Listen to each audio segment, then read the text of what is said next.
संदीप ने अपनी माँ के कहने पर गांव में शादी कर ली थी। लड़की का नाम था सुनीता। माँ का कहना था एकदम मॉडर्न बहू नहीं होनी चाहिए, लेकिन उन्हें नहीं पता था कि गांव से आने वाली बहू सुंदर सुशील तो होगी और उसको गांव से बाहर भी निकाल लाएंगे, लेकिन उसके अंदर का गांव कैसे बाहर निकलेगा। शादी के कुछ दिन बाद, माँ टिफिन तो देना जरा। बेटा अब तो स्कूल नहीं ऑफिस जाता है, माँ से नहीं अपनी बीवी से टिफिन मांगा कर। ओके माँ। सुनीता टिफिन ले आओ। 1 किलो टिफिन, इसके अंदर पिस्ता डाल दिया है। पिस्ता? पिस्ता क्यों?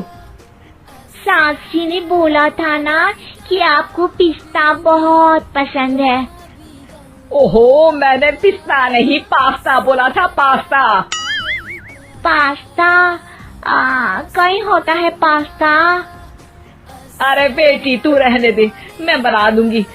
अच्छा किया कि पाव भाजी बनाने का नहीं बोला, वरना किसी के पाव बना देती है।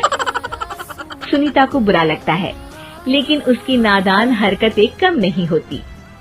ऐसे ही एक दिन, अरे तुमने ये क्या लगाया है? अरे आप वो फूस फूस करके लगाते हैं ना, वही।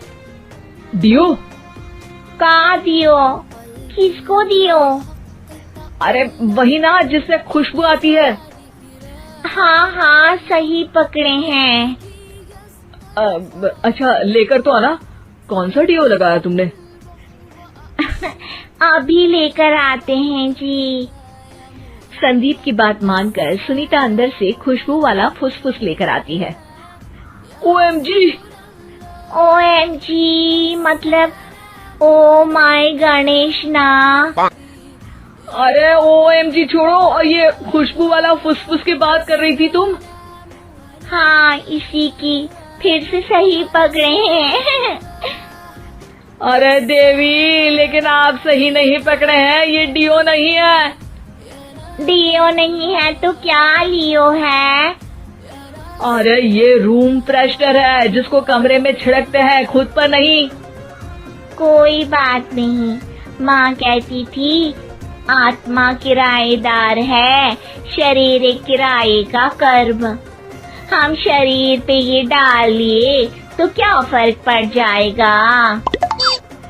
अरे बहू, ओ बहू, मेरे लिए फल तो ले आ, फिर मैं बाजार जाऊंगी। सुनीता अपनी सास के लिए फल लेकर आती है। अरे बेटा, पपीता, तरबूज और सेब फल ऐसे कैसे खा लूं? काट कर तो ले आ। माँ जी, मेरे गांव में तो खेत से उठा के सीधा खा लेते हैं। अरे ये तेरा गांव नहीं है ना।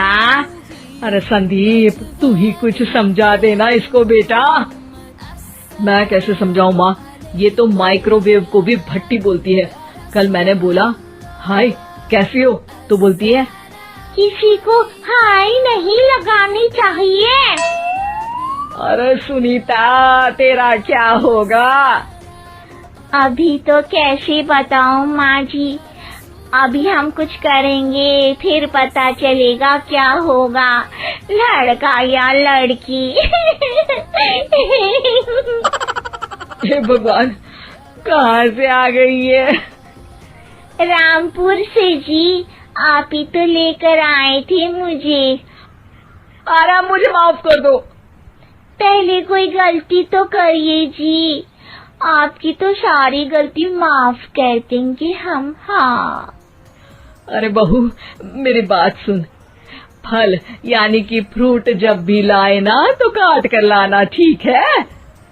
जी ठीक है माँ जी, फल यानी फ्रूट यानी काट के लाऊंगी।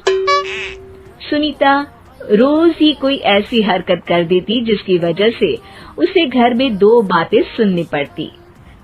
एक दिन, माँ, मेरे बॉस घर पर आने वाले हैं शाम को।